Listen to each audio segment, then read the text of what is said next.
الحمد لله الذي أبدع الأفلاك والأرضين،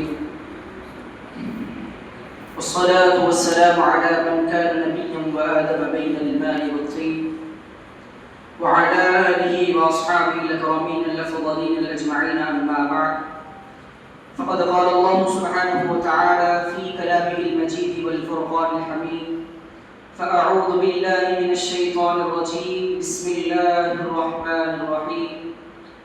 الذين يأكلون الربا لا يقومون إلا كما يقوم الذي يتخبطه الشيطان من المس. وقال تعالى في مقام آخر: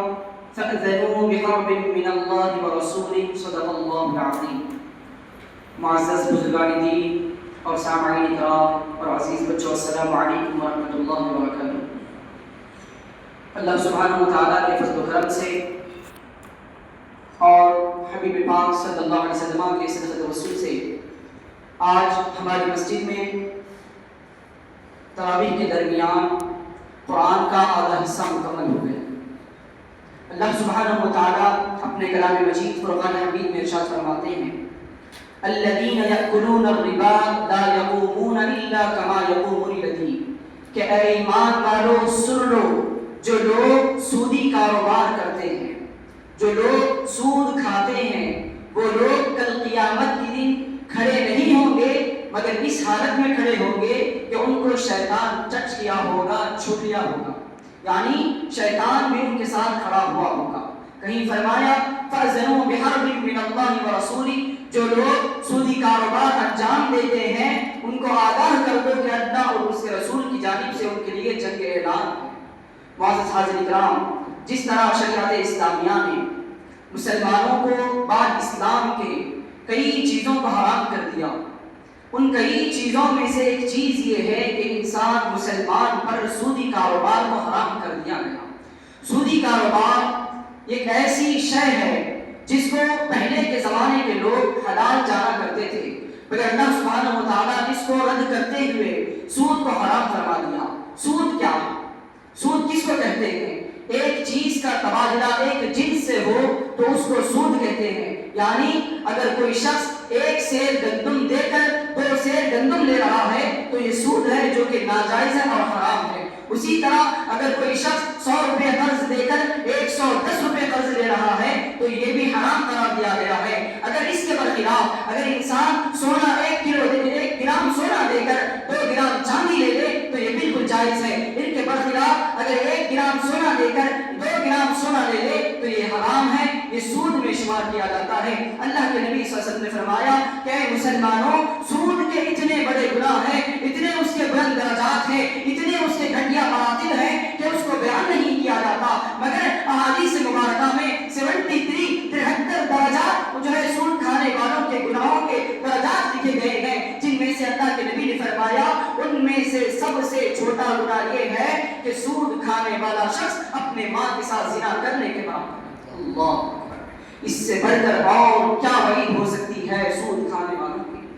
اللہ کے نبی نے فرمایا صرف سود کھانے والے پر اللہ کی لعنت نہیں ہے، بلکہ اس کا لکھنے والا، اس کا جاننے والا، اس کا پوچھ تاچھ کرنے والا، اس کو لینے والا، اس پر بیان دینے والا، اس پر وکیل بننے والا، الغرض جو لوگ سودی کاروبار والوں کے ساتھ رشتہ رکھتے ہیں، تعلق رکھتے ہیں، ان کے سود کے پیسوں سے، ان کے حرام اور ناجائز آنے والی دولت سے فائدہ اٹھاتے ہیں، اللہ کے نبی صلی اللہ علیہ وسلم نے فرمایا ان تمام پر اللہ سبحانہ و تعالیٰ کی لعنت ہے، لعنت ہے، لعنت ہے۔ معزز حاضرین کرام، اللہ کے نبی صلی اللہ علیہ وسلم نے سودی کاروبار کو بہت ہی جو ہے نا، اللہ کے نبی صلی اللہ علیہ وسلم نے بڑی وعیدیں سنائی کہ جو لوگ سودی کاروبار کرتے ہیں۔ جب اللہ کے نبی صلی اللہ علیہ وسلم معراج پر تشریف لے گئے، معراج پر جانے کے بعد میرے آقا صلی اللہ علیہ وسلم کو جنت اور دوزخ کا مشاہدہ کرایا گیا، نظارہ کرایا گیا۔ اللہ کے نبی بیان فرماتے ہیں کہ جب حضرت جبرائیل مجھے دوزخ کا نظارہ کروا رہے تھے تو میں ایسی قوم کے پاس سے گزرا جن کے پیٹ گھروں کی مانند اتنے پھولے ہوئے، اتنے بڑے تھے، یعنی ان کے پیٹ ایک گھر کی مانند ہے اور اس کے اندر سانپ، بچھو، اژدہا وغیرہ ساری اللہ سبحانہ و تعالیٰ کے عذاب کے نمونے موجود ہیں۔ اللہ کے نبی صلی اللہ علیہ وسلم نے جبرائیل سے پوچھا: جبرائیل، یہ کون لوگ ہیں جن کو اس طرح کی سزا دی جا رہی ہے؟ تو جبرائیل علیہ السلام نے فرمایا: یا رسول اللہ صلی اللہ علیہ وسلم، یہ آپ کی امت کے وہ لوگ ہیں جو دنیا میں سودی کاروبار سب سے بڑا اعلان جو ہمارے لیے ہے، جو لوگ سود کھاتے ہیں، سودی کاروبار کو اچھا سمجھتے ہیں، ان کے لیے سب سے بڑا اعلان قرآن فرماتا ہے فَأْذَنُوا بِحَرْبٍ مِّنَ اللَّهِ وَرَسُولِهِ، کہ وہ لوگ آگاہ ہو جائیں جو سود کو انجام دیتے ہیں، اللہ اور اس کے رسول کی جانب سے ان کے لیے جنگ کا اعلان ہے، جنگ کا اعلان ہے۔ اب جو لوگ سود کھانے کے بعد وہ روزہ رکھ لیں یا حج کر لیں یا زکوٰۃ دے دیں یا نمازیں پڑھ لیں، تہجد پڑھ لیں، نفلی عبادات کر لیں، قرآن کی تلاوت کر لیں، نہ جانے کتنے کی اعمال کو انجام دے دے، مگر اگر ان کے پیٹوں میں اگر ایک حرام کا لقمہ موجود ہے، سود کا ایک لقمہ موجود ہے، تو ان کی کئی دنوں تک کی نمازیں قبول نہیں ہوتی، بلکہ بعض احادیث اور بعض روایات کے مطابق 40 سال تک کی نمازوں کو اللہ سبحانہ و تعالیٰ قبول نہیں فرماتا۔ اتنی بڑی وعید ہے۔ آج ہمارے معاشرے میں سب سے زیادہ لوگ سود کو انجام دیتے ہیں۔ معزز حاضرین کرام، حلال کمائی میں جو اللہ نے برکتیں رکھی ہے، کئی وہ روٹی اور چٹنی حلال کمائی سے کمائی بھی کئی زیادہ بہتر ہے جو سودی کاروبار اور حرام طریقے سے کھائی گئی بریانی سے۔ معزز حاضرین کرام، آج ہم کیا سمجھتے ہیں؟ آج دنیا میں ہم مال و دولت کو اتنا ترجیح دیتے ہوئے نظر آتے ہیں کہ سود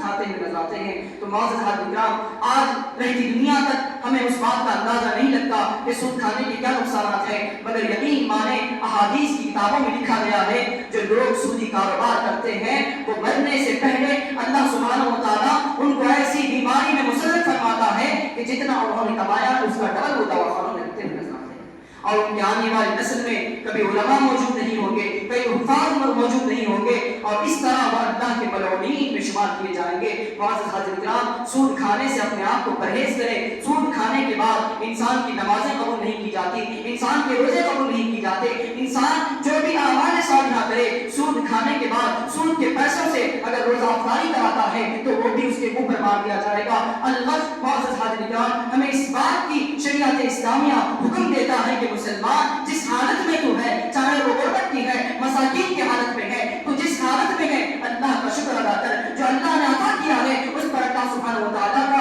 شکریہ ادا کرتا رہے، بلکہ دنیا میں جتنی چادر ہے اتنی ہی پیر پھیلاتا رہے، سودی کاروبار کو انجام نہ دے۔ اللہ سبحانہ و تعالیٰ کی بارگاہ میں دعا ہے کہ پروردگارا ہم تمام کو کہنے اور سننے سے عمل کرنے کی توفیق عطا فرمائے۔ وما علینا الا البلاغ، وآخر دعوانا الحمد للہ رب العالمین۔